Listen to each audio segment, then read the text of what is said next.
નમસ્કાર, આપ જોઈ રહ્યા છો સ્પાર્ક ટુડે ન્યૂઝ. કરજણનગર નવા બજારને જોડતો બ્રિજ જર્જરિત. ઓવરલોડ વાહનો માટે પ્રતિબંધ હોવા છતાં ઓવરલોડ વાહનો અહીંથી પસાર થઈ રહ્યા છે. કરજણનગરને નવા બજાર વિસ્તાર સાથે જોડતો રેલવે ઓવરબ્રિજ વર્ષ 1992ની સાલમાં તેનું નિર્માણ થયું હતું. જે બ્રિજ અંદાજિત 2003 અને 2005ની સાલમાં આ બ્રિજનો એક ભાગ ધરાશયી થયો હતો, જેમાં બાઇક સવાર ગંભીર રૂપે ઘાયલ થયો હતો. બાદમાં બ્રિજને રિપેરિંગ કરી ફરીથી શરૂ કરવામાં આવ્યું. જે બ્રિજ છેલ્લા 3.5 વર્ષથી જર્જરિત થતાં તંત્ર દ્વારા બ્રિજના બંને છેડે ભારદારી વાહનોને પસાર નહીં થવાના બોર્ડ મારવામાં આવ્યા છે. તેમ છતાંય ભારદારી વાહનો અહીંથી પસાર થાય છે. 1 વર્ષ પહેલા બ્રિજ વધુ જર્જરિત થતાં તંત્ર દ્વારા 2 ગાળાની બેરિંગો રિપેર કરી બ્રિજના બંને છેડે ભારદારી વાહનોના પ્રવેશે તે માટે એંગલો મારી હતી, પરંતુ કેટલાક અટકચાળા તત્વો દ્વારા એંગલો પણ વારંવાર તોડી નાખવામાં આવે છે. તંત્ર આખરે નાસીપાત થઈને એંગલો મારવાનું બંધ કરી દેતા આજે હજારોની સંખ્યામાં આ બ્રિજ પરથી ઓવરલોડ વાહનો ભગવાન ભરોસે પસાર થઈ રહ્યા છે. જે પાદરા તાલુકામાં ઘટના ઘટી એવી ઘટના આ બ્રિજ સાથે પણ ઘટી શકે તેવું છે.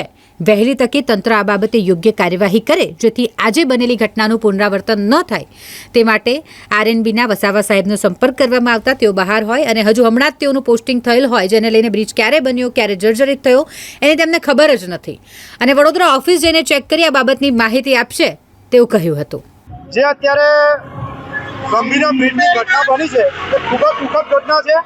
એને લઈને આજે અમે કરજણ જે આ બ્રિજની સમસ્યા છે એ રજૂ કરીએ છીએ સમાચાર સંદેશ ન્યૂઝને કે 1992ની અંદર આ બ્રિજ બનાવવામાં આવ્યો હતો.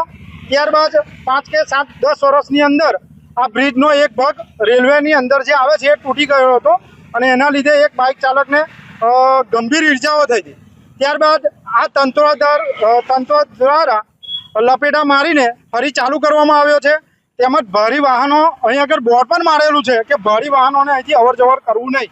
વેલિડિટી પતી ગયો હોય કાગળ જર્જરિત હાલતની અંદર હોવા છતાં પણ અત્યારે ભારે વાહનો ચાલે છે અહીં આગળ અને અહીં આગળ મોટી દુર્ઘટના થાય એવી પરિસ્થિતિ ઊભી થાય છે. તેમજ નવા બજારને જોડતો 2 બ્રિજ છે, એક પેલી બાજુ આવેલો છે કરજણની અને એક કરજણની આ બાજુ આવેલો છે.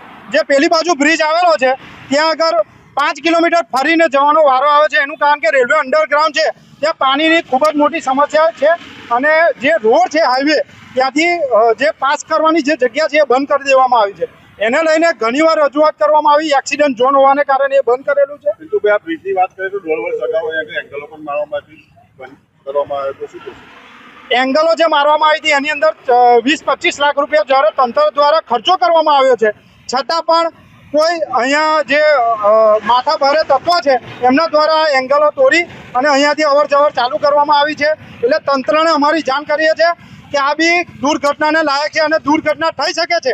એટલા માટે વહેલામાં વહેલી તકે અને જર્જરિત હાલતમાં જે પણ ભાગ છે આવેલો એને તપાસવામાં આવે, ચેકિંગ કરવામાં આવે અને ભારે વાહનો જે જઈ રહ્યા છે એને બંધ કરી અને જે બીજો બ્રિજ છે ત્યાંથી જવામાં આવે એવી અમારી માંગ છે.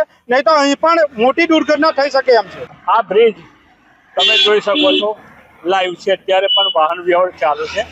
આ બ્રિજ 1992ની સાલમાં બનાવવામાં આવેલો. લગભગ 2002-3ની સાલમાં આ બ્રિજનો એક સ્પાન તૂટી ગયેલો અને ત્યારે એક મોટરસાઇકલવાળા ભાઈ અને બીજા 2-3 માણસોને ગંભીર ઇજાઓ પહોંચેલી. ત્યારબાદ મરમ્મત કરીને આ બ્રિજ ચાલુ કરવામાં આવેલો છે. લગભગ 25-30 વર્ષ જેટલો જૂનો સમય થયો. આના ઉપર ભારદારી વાહનો જે જંબુસર દેશ તરફ જે ભારદારી વાહનો જાય છે, ટેન્કરો આ રસ્તા પર જતા હતા.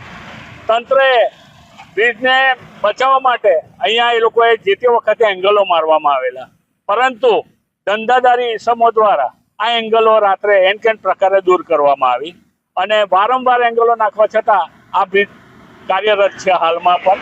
અને આની પરથી અત્યારે તમે જોઈ શકો છો કે લક્ઝરીઓ અને ટેન્કરો આ જ રસ્તે જઈ રહ્યા છે.